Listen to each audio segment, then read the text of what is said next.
Bayern Munich versus Barcelona, it's the big one. It's the one that we've all been waiting for. Our home record at the Allianz, I think it's about 27 games unbeaten in the Champions League group stages. Will this continue against a strong Barcelona and a Bayern Munich side which has been lacking in recent times? Lewandowski is coming back. Thomas Muller is playing against Barcelona again. There are so many stories, so many narratives to discuss in this one. Such a fascinating lineup and fixture. And Julian Nagelsmann has said only Kingsley Coman is injured. So who will be in Bayern Munich's side though? Lots of decisions for the coach to make.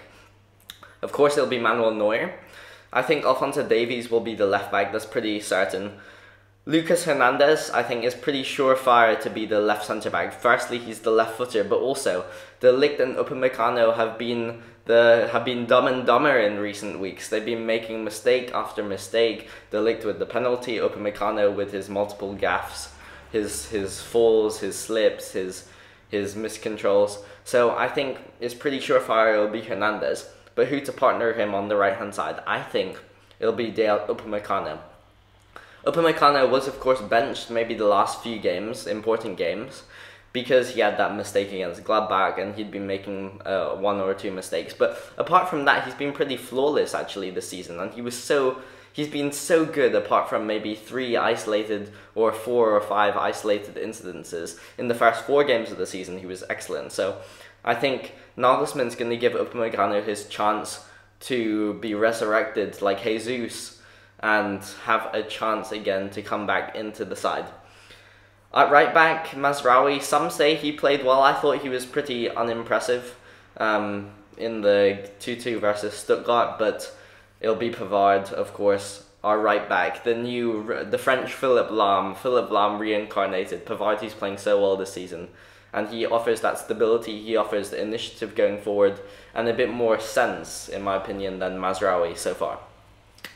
In midfield, it'll be Joshua Kimmich, that's surefire, but who to partner him? This is the massive decision of the team, in my opinion, because it'll either be Goretzka or Sabitzer. Goretzka, of course, played against Stuttgart, but when Goretzka played, as I mentioned in the player ratings and match analysis, I'll be doing those for Barcelona. They may not be right after the game, but they should be within that day after the game. Goretzka provided so much less stability because he pushed too far forward. He didn't offer the cover that Sabitzer offers Kimmich. And when Sabitzer plays, he plays as that number 6 role, which offers the defensive support that Kimmich is actually able to push up. Kimmich is able to unlock things. This wasn't happening against Stuttgart because Goretzka was there. Goretzka also wasn't contributing to our build-up because he's not the passer Sabitzer is. And Sabitzer's been playing so well in the last few weeks. So well this season. Nagelsmann has said it himself, even though reports are that Goretzka is applying pressure that he wants to be starting, especially with the World Cup in view. But I think that Sabitzer has to start here, and if Sabitzer doesn't start, if Nagelsmann doesn't have the mental fortitude, the mental, moral lack of degradation to not start Goretzka and to start Sabitzer, then we are in for a problem with Nagelsmann. Simply put, Sabitzer has to start. Sabitzer's shown those performances, Goretzka hasn't. Goretzka doesn't quite fit the team tactic. Goretzka's coming back from injury. He can't expect to start this game, and it has to be Sabitzer. I'll be very upset, actually, if it's not Sabitzer tomorrow, but very interesting, and we'll see what it is. In the attack, I think we'll be playing the 4-2-3-1, but it could be a 4-2-2-2, bear that in mind. But in the 4-2-3-1, I think Leroy Sane is pretty sure to start. He had some great performances. He was benched versus Stuttgart, but that, by all accounts, is just resting. And he started well against... He played the man of the match performance, a legendary performance against Inter Milan. So I think we'll start him on the left. I think Thomas Muller is pretty surefire to start. And also, one wondrous bit of banter between Bayern Munich and Barcelona is they chose Thomas Muller to be the press conference player for Bayern Munich for this match, and that's just wonderful because Thomas Muller is so good against Barcelona. You can't drop Thomas Muller against Barcelona. He's the top scorer versus them in the Champions League.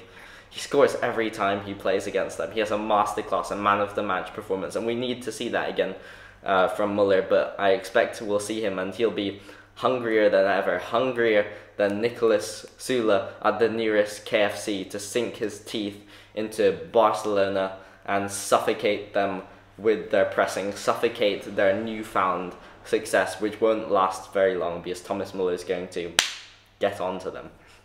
Anyway, Musiala, I think, will play as a right winger. This position also could be Serge Gnabry, but Gnabry can't take anyone on. He's not explosive as a winger anymore, and I don't think he's good as a winger anymore. Plus, Musiala has had those good performances, so I expect him to start. Up front, I think it'll be Sadio Mane. Mane hasn't been great, but he was benched or rested against Stuttgart, so I expect that we'll see him up front. If it is a 4-2-2-2 formation, though, I could imagine Musiala being benched. But that's really it. It could only be Musiala being benched because I think Sane is surefire. Muller was the press conference player, so the press conference player almost always starts. And it's Muller versus Barcelona. You can't bench him, and he's so crucial, his leadership to the team. So I think it'll be between Musiala and Gnabry for those front slots. I actually, even though I love Musiala, I would prefer to see the 4-2-2-2. Honestly, I would prefer to see the 4-2-2-2 with Musiala instead of Sane, but you can't bench Sane after his performance, and he was just rested, so I think he'll play. But even then, I hope we see a 4-2-2-2, Sane and Muller as cams, and Gnabry and Mane up top. Because Gnabry, when he's playing with Mane up top, he actually played well, so I don't know why Nagelsmann's just abandoned the system, and I want to see it come back. But anyway, so for the subs, also Matthias Tell, he won't start, he's too young. Matthias Tell, for subs though, it could be Gnabry for Muller, Sane or Musiala to make it a 4-2-2-2 formation. It could be Goretzka for Sabitzer to offer some more in the box, some more box-to-box play, some more physical presence. But that's pretty much it. So in terms of the tactics, I would like to see a 4-2-2-2 because I think that would be really fluid against Barcelona's structure. We saw the constant interchanges in the 4-2-2-2 between the attacking four, and that would be magisterial against Barcelona. But I think we'll see a 4-2-3-1. I think we'll see Muller and Mane interchanging, so Mane will sometimes drop deep, Muller will go long, Muller will pack the box, so it might be like a 4-2-2-2 kind of in some phases of the game where Muller partners Sadio Mane up top.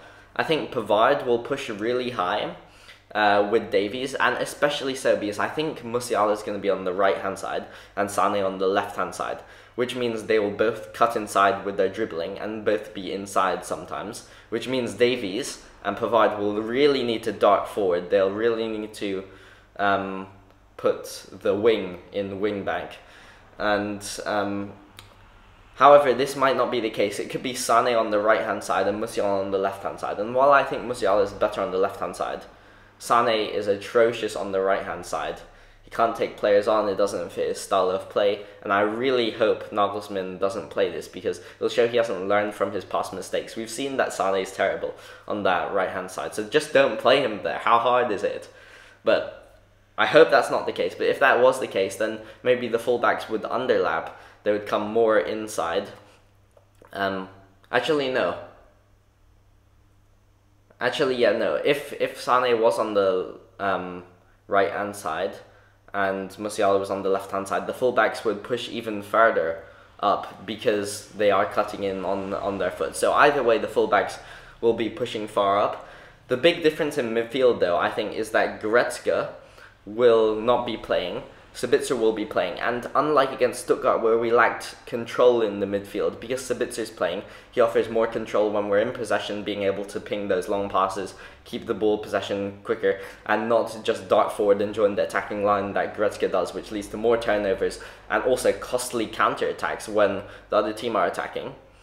But Sabitzer will also offer the counter-attacking control. When we do lose the ball, it will allow Kimmich to go further forward and dictate the play more. But when we do lose the ball, Sabitzer will snuff out the danger. So I think that Sabitzer, that'll be the key tactical adjustment. Let's say score predictions. I'm going to say 3-1 Bayern Munich. It's going to be because Barcelona play a very open system, and because I think Nagelsmann will stop the experimentation. If he doesn't stop the experimentation and we'd lose, then we need to have a conversation about his future. But I hope he just goes back to a straight 4-2-3-1, the straight 4-2-2-2. Please, Nagelsmann, it was so good at the start of the season. Now It's not so good anymore. But if he does do this, and I think he will, it's a big game. He knows it's a big game for the hierarchy. I'm going to say 3-1 Bayern. Thomas Muller to score is my prediction, because it's against Barcelona, of course. It'll be a return to the basics, and because Barcelona are not a deep-lying side, like the Unions, like the Mönchengladbachs we've faced and drawed with in recent weeks. There'll be plenty of space to exploit. It'll be so interesting to see Lewandowski, to see a top-class side in Barcelona who are playing very well against our defence, see if our defence can cope. This will be a mouth-watering tie. I'm salivating right now. Oh, I'm so excited, even though, shockingly, I might not be able to watch the match, but I'll still bring the player ratings and match analysis at some point within a day of the fixture. I hope it could be earlier. We'll see. Thank you very much for watching. Come on, Bayern. Let's go. And we're going to win this tie. We're going to... It's on my reputation also. In the Champions League draw, I was saying, oh, we'd smash them 4-0, 5-0. Maybe not now, but it's I need this for my reputation. I need Bayern to win here. I think Bayern will win here. See you tomorrow, the next day, for the player ratings match analysis. Goodbye.